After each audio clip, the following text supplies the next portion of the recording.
Give me 3 grinds, mister. Give me 3 grind, door to door. Give me 3 grind, mister. I don't ever see me no more. Oh, so welcome to the Daily Grind. That was not the ghost of Leonard Skinner. That was actually me. I'm your host, Luke Hatmaker, and it is Tuesday, and I got my guy Rusty with me. How you doing, brother? Dude, I am so good, man. Happy to be here on this Tubing Tuesday and grateful to talk about some stuff with you today. You know, an early segue, we will talk about Charlie Hustle, Pete Rose here in a little bit, but I pulled my best Pete Rose last night, sliding into third base in church league softball, and like halfway down, I was like, what are you doing? Because I knew it was going to end poorly. Now I've got road rash up the side of my leg, and like, I'm going to quote the great George Costanza from Seinfeld. You know, people think I'm smart, but I'm not that smart. Man, I think that's what everyone who's ever made that third base slide, as they're floating in the air, they're like, nah. And then I just said earlier last night, like, I'm not sliding. Like, if it's close, I'm not sliding. And like, just instincts, you know, I've been playing baseball, softball my entire life. Instincts took over, and halfway down, I was like, it's like the meme reel you've seen on Instagram, right? Like, at this point, he knew he stuck. Yes. Man, Powered, I can't. I was the kid in baseball that they stuck in the outfield. Mm-hmm. They would switch me whenever, like, if there was a lefty hitting, they'd move me to right field. If there was a righty, I was just like, they were like, Luke, just don't hide. Just hide. Yeah. And I was like, you got it. Man, I need to come watch you play. So watching people slide is one of my favorite things. It was a good slide. I was safe. I slid to on the inside of the bag. I slid to the outside of the bag. I was safe. Like, it worked out, but it didn't when I got in the shower last night. I was just like, whoo. And shout out to Maggie being a great doctor last night, cleaning it up, getting it ready. I texted her. I was like, yo, I need to come by for some wound care. I don't feel good. Tell you what, though, I do feel good after media day. I feel pretty good. Yeah. I was worried heading into it. I mean, after the GG and the Vince news, it was just kind of a bummer, just a bummer way to head into it. You know, I was just like, but after media day, man, I'm just excited. And we got more injury news too. I'm gonna get that out of the way. Kim Spencer's dealing with an injury. Like, apparently, more people are injured, but I'm still not down. I'm still just hyped. I mean, the picture of the 5 guys alone is enough to make me just be like, let's go, man. Yes, sir. It's just awesome. Yeah, man. I put it on my Instagram yesterday with the countdown to the opening game. Like, I can't wait, because like, a couple of big things, like, you know, going in yesterday, there was gloom and doom about the injuries, but 2 things that stood out to me really big. One, Ja Morant looked like rookie second-year Ja Morant. He said, you know, he's happy he's been in a long time. And shout out Paris Sharkey. He did an awesome job through Bluff City Media yesterday. If you didn't see it, check out the Twitter feed, Bluff City Media. He did an awesome job getting, you know, good content out, being there. But one of the, following P Sharkey, follow Bluff City Media. Like, it's awesome. Don't want P Shark. That's it. So he put out a tweet yesterday through Bluff City that said, you know, a happy Ja is very scary. And I was like, I mean, absolutely. Like, Ja's feeling himself, looked healthy, said he was healthier. He's been in a long time. And then secondly, watching Marcus Smart dunk on the haters, man, just talking about how he's been in the lab with Zach Edey, how he's been working with Jaren, how he's been following Dez, and like all the things that he's been doing in the offseason. You know, just shout out Parker VB, these guys on Twitter that were trying to stir up some controversy last minute right before media day. Marcus got up there, was like, yo, like, I've been working this offseason. I'm ready to go. I'm happy. And seeing those 2 cats as our leaders, be them normal selves, dude, I'm stoked, man. So stoked. Yeah, we all know that Ja is that guy. I wasn't expecting to see this much joy back. I think that was one thing that everybody was not worried about, but people were just worried. Like, is this what he wants, man? Like, he had a rough 2 year and a half. I mean, it's a rough go at it for a young kid. And to see that he, you know what,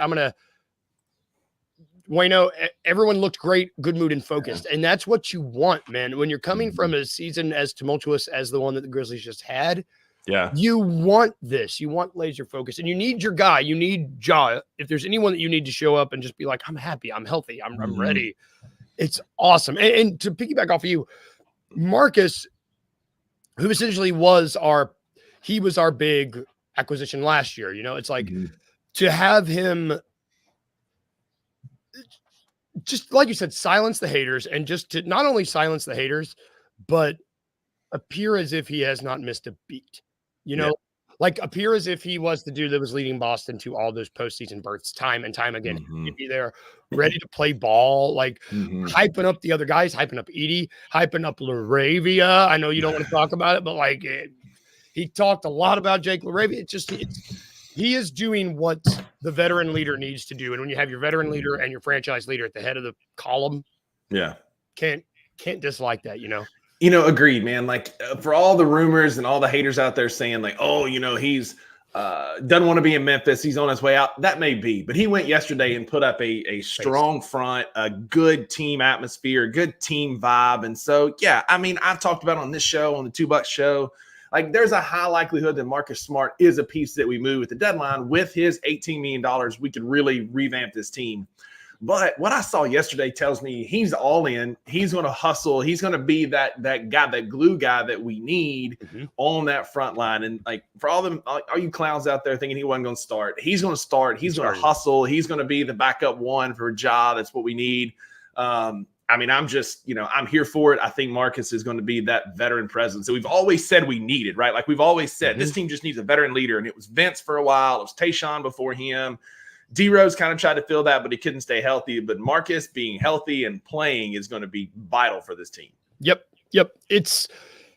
And this is something silly to see him smiling. Yeah. Like that's goes a long way, man. Goes a long way, man. It's like the stuff that happens in your body when you get those muscles going up. It's like it scientifically does a lot for people. And you need, I don't know, this is going to be so silly, but when you see when you see the 5 starters and you see the guys looking like killers, and then you see Marcus Smart just looking like he's happy to be there. When we used to have Dylan Brooks in that spot, just going, yeah. You saw him yesterday with Houston, right? Yeah, he just man. Howling the whole time. No, it just does a lot. It does a lot. A little thing like that does a lot. Basketball is such a mental game. There's so much like mojo and vibes and energy that goes into it, man. Like if a team's in a funk, you're going to see it on the court. And the fact that they were having fun, like I love the picture of Edie towering and Ja being like, like having fun, being goofy, like a team with that kind of energy and that like enthusiasm and joy for playing basketball again with the talent that we have is going to be dangerous. And I don't know if you saw on Twitter, I think it came out either late last night or early this morning, ESPN revamped their win totals. Yeah. And they now have the Memphis Grizzlies second behind the Thunder. They have the Thunder at 53.7 wins and the Grizz at 51.6 or 51.3. So they saw it too, apparently. Man, we were at 44. We were at 44. That's it, man. It's just like morale and talent goes a long way, right? Like we've obviously got the talent. We've been missing the morale because we've been cursed by Joe Boo or whoever.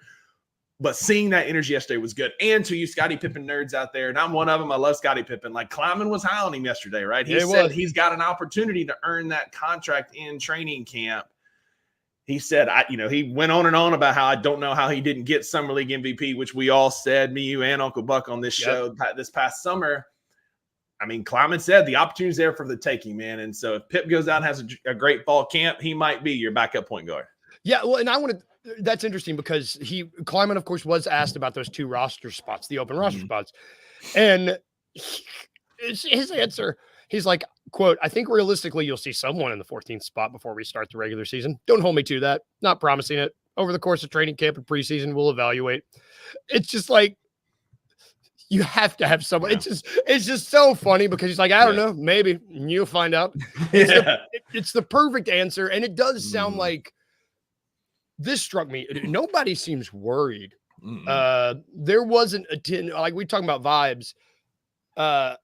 If we could just package the vibes that were happening yesterday all season, I'm happy. I don't know. It's just like Kleiman is sitting there and he's like, we might. There's a roster spot we have to have filled beforehand. I like where we're at, but we'll fill it. Maybe, I don't know. It's the fact that he's not worried and nobody's worried when we have 2 of our top 10 rotation guys. Yeah.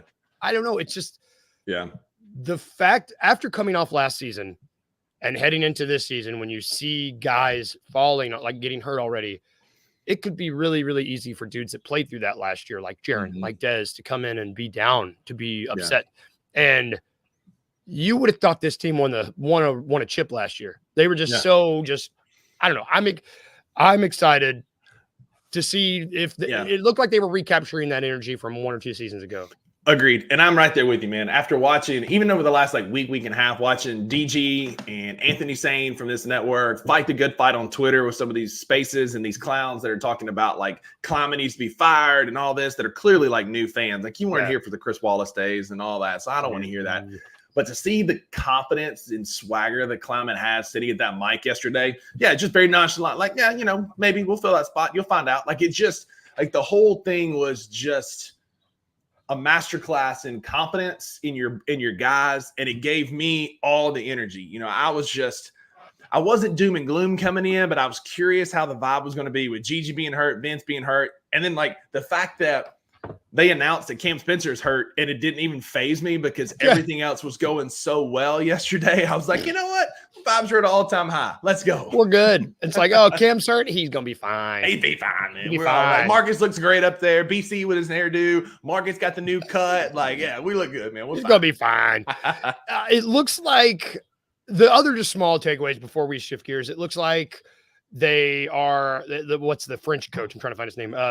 Thomas Salo. Looks like he's going to. Yeah, I don't know. Looks like he's going to be the lead assistant and be in charge of the offense. I'm intrigued to see how that goes. Sounds like Derrick Rose is going to be hanging around Memphis. Whether I don't know what capacity that's going to be, but everyone. I saw this morning he's going to do a motivational tour, kind of this fall, talking to kids in schools and people who are coming out of a tough situation, because that's what he did, right? Growing up in Chicago, he's in a rough neighborhood. He came out of a tough situation, and so good on him, man, to be able to give back. That's awesome. Seeing him give back. TJ was interesting because he talked like a man who knew, I'm not on the chopping block, but it's time to, or get off the pot. He very much, nothing he said stood out where it was oh, my job's in trouble. But he kind of he spoke like a guy who knew, this is our year. He said, look, I've turned the offense over to Tomas, and we're restructuring our bench and how we're going to call plays, and we're going to slow the ball down, all the things that he talked about. Felt like a guy who knew, this is it. This is my time to shine. And I hope he does it. Again, I am pro Taylor Jenkins. Don't come at me in the comments, Uncle Buck, all you other nerds out there. But I love Taylor Jenkins. And I can also say that we need some results, right? If we could stay healthy, I need to see something this year. And he talked like a guy who's going to do that. So I'm in, man. I'm all in. Yeah, if there was anybody that, I don't want to say nobody brought the vibes down yesterday, but if there was anybody that was playing hey, I'm the realist here, it was him. It was TJ. TJ knows that he and we're pro TJ. He's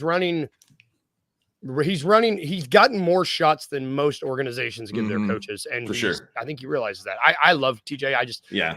Everybody seemed to have gotten the assignment heading into this season, and that's good. Yeah, man, the players look loose and free and they're ready to play ball. TJ looks focused and knows what he needs to do to win and what he needs to do to structure this team to set up for success. Can't ask for more after media days. October 23rd, can't get here soon enough. Maggie and I'll be there for the home opener. Come find us if you're there. It's going to be awesome. Yep. Well, I want to throw this up, Wayno. This is a good point. This is something that not a lot of head coaches in the NBA are down Absolutely. for. They know their system and they are sticking with it, and it gets them fired. TJ has, if anything, TJ shown that he can adapt in this league because of this, and that's important.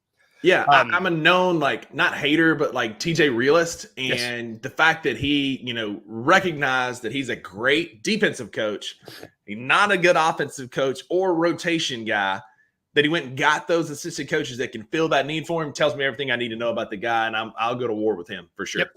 Especially when he's not giving up, but when he's handing over the control, handing over the control, and also getting rid of his dudes. Those were his guys, and they were sorry, man, got to get him out of here. That's it. He's the opposite of Coach Tibbs. That's it. Yep. Tibbs just puts his head down and gets even harder headed. And at least TJ was look, I know where I'm struggling. Get rid of my cronies. Go give me some guys that help me win. Yep. The last thing that I want to talk about media day, and this is more and it's a specific story. the maturity that Jaren Jackson Jr. continues to show for someone so young, hearing him talk about Mutombo. For those of you who do not know, I'm gonna make sure I have to read his first name or else I mispronounce it. I don't want to do that. Dikembe Mutombo. He passed away from brain cancer yesterday at 58 years old. It's so young, man. And anybody, I would say, our generation of hoops fans, he is the importance of this guy. Not in my house. This guy is so. He's a column. He's like one of the columns of how we view defense. And he's a pillar of defense, of modern NBA defense. He is a pillar of that. And 58 is so young. And to hear Jaren Jackson Jr. speak on, hearing him talk about his father and Mutombo, it made me realize, one, how much I love Jaren, but two, how incredible of a hooper and a person Mutombo was. Yeah, absolutely, man. Like you can see the influence on Jaren, just the humble, quiet worker. They're very similar. They're these just defensive menaces. And Mutombo was on some bad Nuggets and Hawks teams, but we still talk about him, right? Because he was just that kind of a player. And you can see the obvious influence on Jaren in the way he plays and lurks and blocks shots. And again, like two things here. Number one, Jaren Jackson Jr. might be one of my favorite humans outside of athletes. Just a good, just quiet pillar for this franchise. I don't care what it takes. Like with college, we'll start an NIL initiative, whatever, to keep Jaren in Memphis for the rest of his career. Just like great representative of our franchise and a hell of a basketball player. And then two, like Mutombo, man, like I didn't really know he was battling brain cancer. I'd heard a while back that he was sick, but I didn't really know what that was.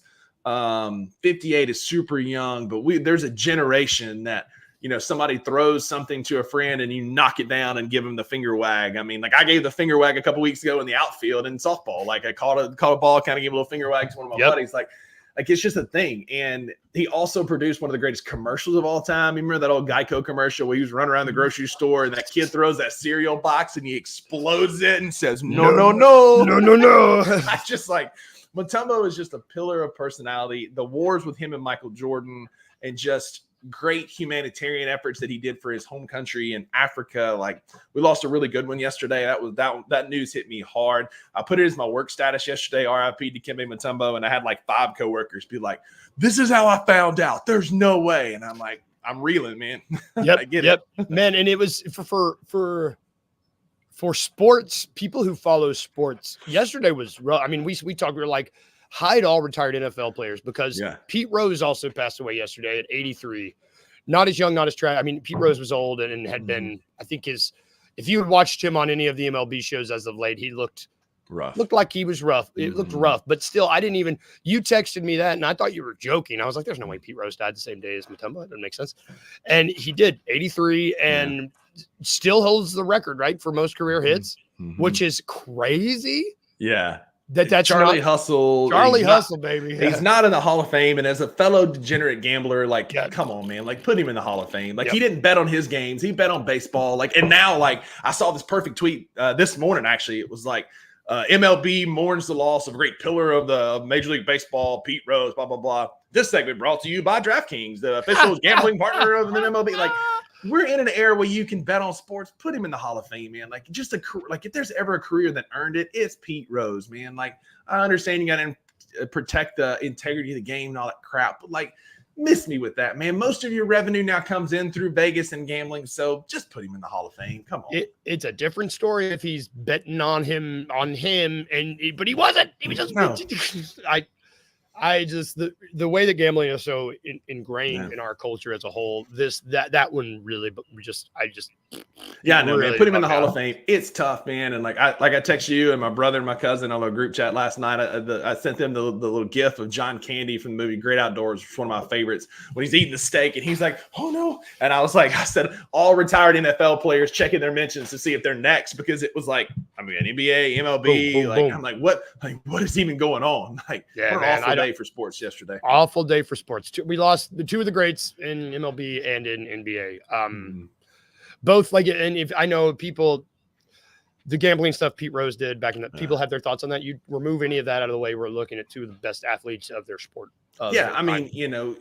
I understand. Pete Rose is very polarizing, but Dikembe Mutombo was not. If you can make 55 cool in basketball, like, you're cool, right? And that's how he was. He had he was in the era like of the 90s too, when there were great uniforms like the Rainbow Mountain Nuggets and then the Hawks, like across the chest. Like, there were some really good unis back in the day. And he was like, for me, like, that's like peak NBA, swag uniform era. And so, man, I'll always love Dikembe for that.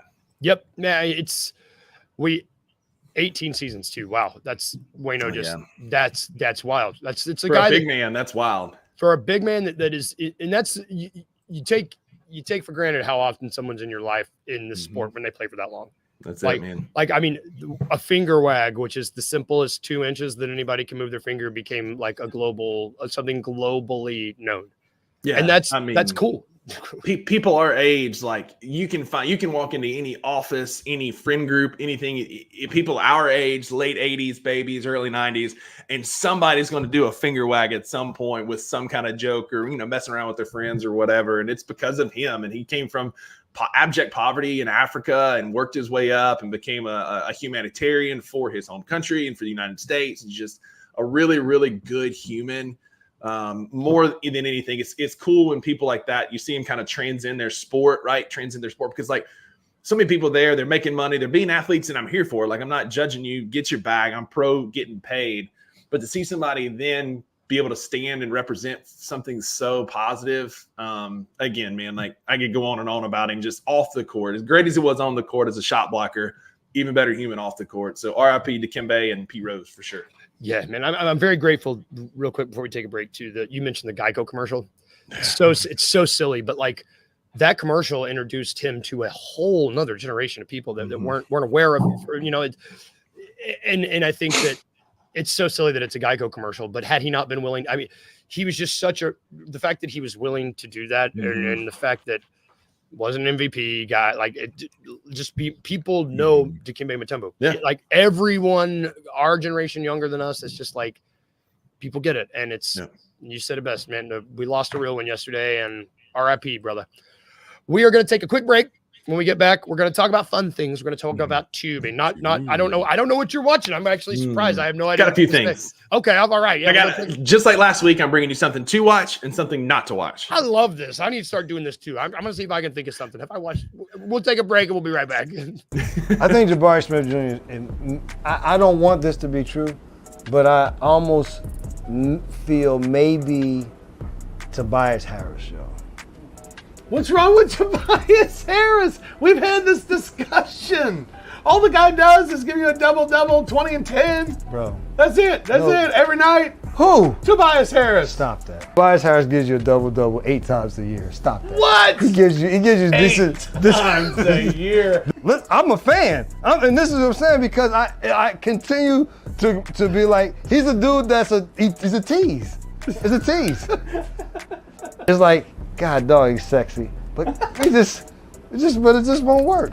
Like he should be, but it's there. But it's just when the games, it's just consistently. I don't know if it's you need more people to believe in it, something. But I don't want, and also just to get lost in the rest in that Houston team. Tune in to the Night Court podcast with your hosts Rob Fisher and Brevin Knight on the Bluff City Media YouTube channel.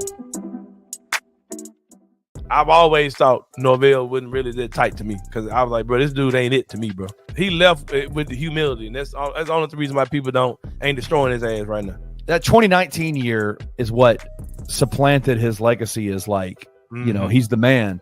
Oh, yeah, but let's not forget, he was one missed 20-yard field goal against Tulsa away from all of that being nothing. That one field goal changed everything. That missed field goal sent them to the AAC championship, brought game day to their place. I mean, that field goal changed a lot of people's careers. Ryan Silverfield wouldn't be here. Norvell wouldn't be in Florida State. It just changed everything. So yep, that's facts. That's facts.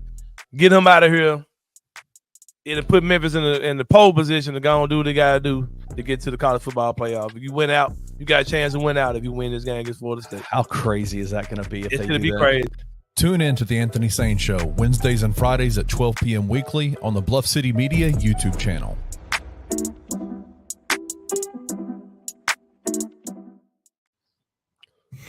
Welcome back. I know, yeah, we gotta welcome back. I'm always like the narrator's like, live update. They were wrong. Yeah. Yeah.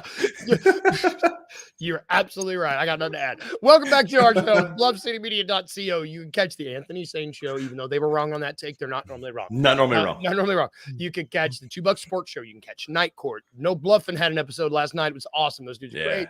901, the Grizz 901 live postgame show is back next week. Yep. The 7th. Let's go. That's next week, man. Basketball is back. Yes, sir. All right, but back to BluffCityMedia.co. I don't know. Is going to be like strict mobster there. She here. Oh man, this is what. Yesterday I started the show. For those of you who don't know, I started the show without my teeth, and I was just like, I looked at Drew and I was like, I don't have my teeth in, and he just started laughing right before we went live. And I was like, well, we're gonna do it. We're gonna do it. But back to this show where we get off the rails really early, where we have fun. On Tuesdays, we tube. And that means we talk about what we're watching on TV. There's a lot on TV, a lot of good, a lot of bad. We've recently, since Game of Thrones is over for Rusty, it's kind of shifted where we talk about the good and the bad, which I like. I like talking about good shows and bad shows. I have been trying to think of a bad show. I've been failing you. I've not been thinking of a bad. I'm going to do better next week. I got a good one. Oh, actually, I've got one. Ooh. I have been rewatching the show Fargo. It's one of my favorite movies of all time. I love. The movie was great. I haven't seen the show, but the movie was great. Movie's great. The show is a lot like that. It's the same kind of vibe, but it's set like it's an anthology series. So the first season follows different characters in the second season and the third season, but it's all kind of in that area. I love it's so funny, so like poignant, and so got that traditional like weird Coen Brothers kind of violence that I really like. I love it. I don't love season 4. I would, if I could recommend it, I would tell you to watch the first 3 seasons. Skip season 4. Season 4 is not good. It's not. And Chris Rock, don't come at me if you're watching the show. Chris Rock stars in it, and I love Chris Rock. I love him. I think he's one of my favorite stand-ups ever. It's just so different. It's like the first 3 seasons are modern, and in Fargo, the 4th season is like 60 years in the past, and it's wise guys, and you're like, what is going on? I don't watch the show for that. I watch it for silly people doing silly things. And so I would watch the first 3 seasons, not watch the second or the 4th. There you go. That's what I would do. There you go. How about you? What do you got? All right, so we'll start with the bad because I like to end positively. So Maggie and I watched. It's spooky season. We love scary movies. We're starting that now. We're actually going to watch. If you or anybody in the comments has seen this, let us know. It's called I Saw the TV Glow. It's new on, I think it's on Prime or Max or Paramount, one of them. But it's like this new like horror movie or something. If you've seen it, let us know in the comments. We're going to check that out this weekend. But we did watch the first Omen. It was in the Omen series. It's all for you, Damien. Well, this was like the birth of Damien and how he became like it wasn't good. Like 2 thumbs down, man. Like a 4 maybe. Like it wasn't scary. It was so sleepy and slow. Was there a jackal in it? Forever. No. I mean, briefly in the flames. Like he wasn't even born from a jackal.